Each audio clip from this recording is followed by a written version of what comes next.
guys, where we last left off, we were about to kind of seal the wood, and this time we're going to go ahead and finish it off and show you the process so it ends up looking something like this. We'll talk about some budget ways, what's better for what, but we're also really going to be accentuating on the hybrid wood aluminum thing, because there's some sections where wood does really well and there's some sections where aluminum does really well, and if you combine them together correctly, you get a really solid rig that's pretty dirt cheap. And let's not forget that we had perfectly good bench seats that we got out of this boat that we can recycle into really crucial parts of the boat. Will EVA foam stick to all this? Yes. Yes, it will. In fact, we're almost ready to deck the entire thing. Stay tuned.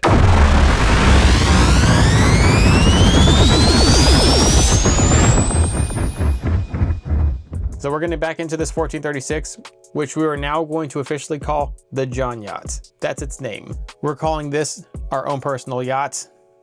John boat. You know, if a yacht and a John boat had a baby. Few quick announcements. We are starting boat giveaways again. We've done them before in the past, but they were kind of hard to do because we didn't exactly know what we were doing. But now we have our stuff together. We got like a lawyer and a team, and like it's official throughout all the United States, at least for like the lower 48. I don't really know about the other. I guess for these giveaways, since they're being mailed, it would be okay. So for this round of giveaways, we're going to be giving away the Fish Skiff 16, two of them. One's built by Chris and one's built by me. Now, naturally, you'll want the one built by me more for obvious reasons, but you still could win any of them either way. How do you win them? How do you enter? Simply by getting products from our store. It could be from buying any of our boat kits, any of our house products, graft mounts, wiring stuff, all the way down to something as simple as merch. We have pretty good merch. There's some of these. We got short sleeve, long sleeve, and then my personal favorite are these fishing jerseys that we have for a few reasons. We got them here in green and black for like the for the freshwater guys, and for you saltwater guys, we have these. These are actually my favorite merch, mainly because of how they're made. Finally, this is almost completely free of plastic fishing jersey, where all the other ones are pretty much 100% polyester. It's like wearing a plastic bag. You sweat, it gets all slimy, and then there's other things that kind of go along with wearing them. I don't know if the camera will get that. Only 5% polyester. We got rid of most of it. The rest of it is a cotton/bamboo split. That's what makes up 95% of the actual jersey, and you can feel it. It feels so much better on your skin. I've switched almost exclusively to these. I will not go back to the other ones. Now they're just kind of a waste of money. But it's not just TBN merch. There's the John Yacht, there's Tiller Mafia, there's Twitch Paws, which is a brand new merch company we just carried. They have some really cool stuff. I'll be showing you guys some of that stuff later. But anything from low to high gets you an entry into the giveaways, guys. So good luck to you. I hope you win. Stay tuned for all of our upcoming sales. We have the Black November sale coming on here. And then of course, our 12 days of Christmas sale. It's always very popular. Stay tuned for all those things, guys. All right, I took a huge break from this boat to finish something else. So quick recap. This is a 1436 John boat. We gutted all the bench seats, replaced the transom, put in a frame, talked about aluminum versus wood and how we're going to use both. Also using plastic hatches to cut down costs tremendously. We more or less covered the entire inner hull with pink foam. And then we got wood that was the exact thickness of the hatches. I forget what they were, but the plastic hatches and the deck, the whole big project behind this was to make them all fit flush versus the hatches being elevated like usual. We succeeded, to say the least. If you want these products, you can come on our website, tvnation.net, search plastic hatches, and then you can also check out our framing kits. We're using a build from scratch kit to build this entire John Yacht project. I'll pin these products to this video and leave the links in the comments. Now on to the project. The cheap way to seal this wood would be with oil-based enamel. Thin it so it gets a deep penetration, saturates all the pores in the wood so water can't ever get in there. But the better option that will last much longer and in multiple climates is 2-part epoxy resin, marine grade. We've already resin coated the deck. Now we're about to do the subfloor. Apply it with a foam roller and saturate the wood until it's glossed over. Let it cure, and then you're ready. A while ago, we turned those bench seats into ribs, and we have that elevated angle piece, and that is now working very nicely for attaching the subfloor versus trying to attach it to a round short rib, which is what people normally do. This is a much better way. You're gonna have a much more solid bond. You could just simply use self-tap.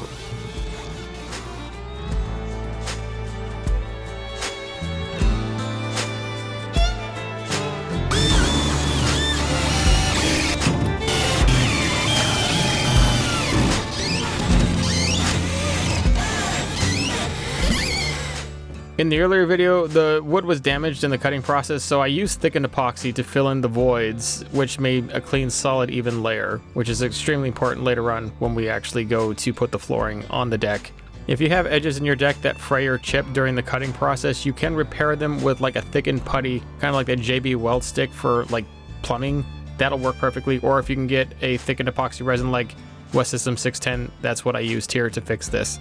After leaving this thing to cure for a really long time, I can now paint it any color I want. I want it to be black because it will look really good as an underbase for the turf color that I'm using. They'll all blend together really nice. Before we can attach the deck, there is some work to be done. For one, we're probably going to foam this entire front pocket. There's nothing else that's really good for it other than just it's going to be a nice void to be filled so we can resist sinking or even just water flooding to one side of the boat and pulling it down. So before we pour foam, we have to make preparations, and I will get back to this step when we actually pour the foam. I did speak briefly also about recycling the aluminum. It's free aluminum. Aluminum in today's time is expensive. It's the most expensive it's ever been, so the little bit that you have, use it. It's good stuff. In this case, it will make really good side subfloors in those compartments and even side brackets to hold in that foam. And when you EVA foam right over this, you can't even tell what we did. Subfloor, those modified ribs we made, make them work for you. That's what they're there for.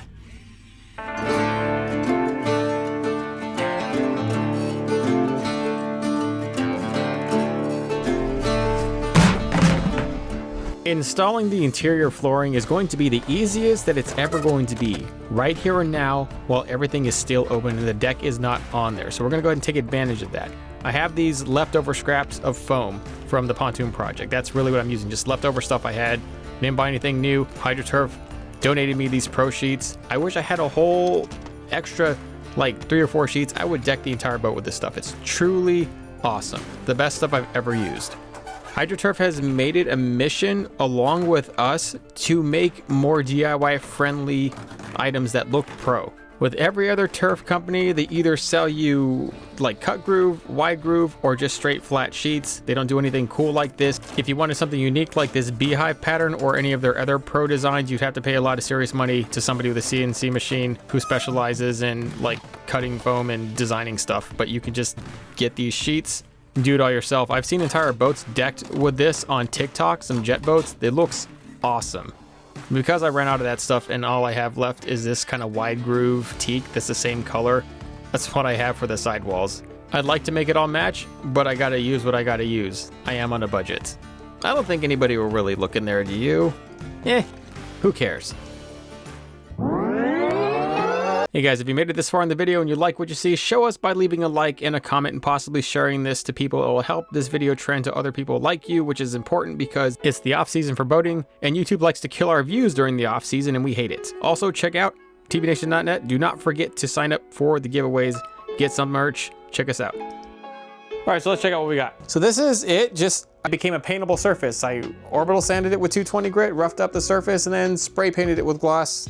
And it was already a stickable surface before this for turf, but now we have that black edge that is aesthetic. So when we put the turf and we route it, we'll have the black edge to give it that aesthetic look, and that's really important around here, which means you really only had to paint the sides.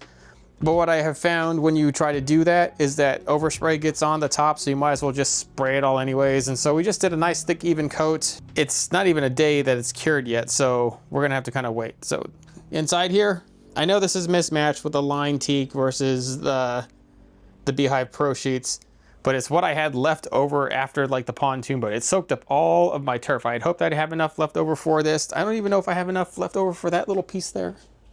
I think I have just that little section. That's all I've got. But we're gonna be turfing this next, but not before we end up probably framing in the rest of this. There will be kind of catwalks here and they're kind of gonna mirror. I have like a trendy design in my head. We started the back deck, but that's because we had to start the back deck to even know where we were going to end up with the front deck. So I do want some sort of catwalk like thing. It might end up being boxed like how we had that Starcraft, just for the simple reason of having nice walls. I don't know if we want to put storage in this. We might just fill this whole little void here up with foam. We have thought about doing that. I've also thought about not doing that. I've also thought about leaving it catwalks, and that way you have a really nice wide thing that you can kind of stick stuff underneath, but you really don't have that much room. When you like look at the taper, you don't have that much room. So like you really would only have like 4 inches? That's not a lot. So might be more functional as that. We could make it so there are hatches in it, but then that would require more lids, which, well, they're not very expensive. So we potentially will just do that. We can add more storage, more free floating storage. We'll be having foam pockets though. We will have these last little sections will hold foam right here, but it'll leave a wide enough opening back here for us to get things in and out of the back section. A lot of this will probably be tubing. We'll likely try to keep most of this as open with minimal under supports underneath, and the only way we're going to be able to accomplish that is actually with square tubing. So we're going to have to maybe stretch the mile and get some of that. But we'll be having, that means we'll be having to run conduits through here just in case we need to run anything through the foam. So we'll have conduits coming out the outside here, which is going to be out of flex hose. I was trying to keep these corner brackets. They're starting to make me upset. The whole transom obviously got that funky thing we talked about. I really hate this. It's ruining my design. I'm trying to figure a way around it. We might just have to do something drastic with this. But by the next time you see this boat, we'll have the back deck framed. We should have all the rest of the wooden pieces coated. The catwalks should be up, and we should be ready to actually turf the decks. Now, turfing the decks will be pretty easy. It's creating a template to turf these lids. That is what's going to stink. It can be done, and we're going to show you how to do it. But yeah, it's going to stink. Stay tuned.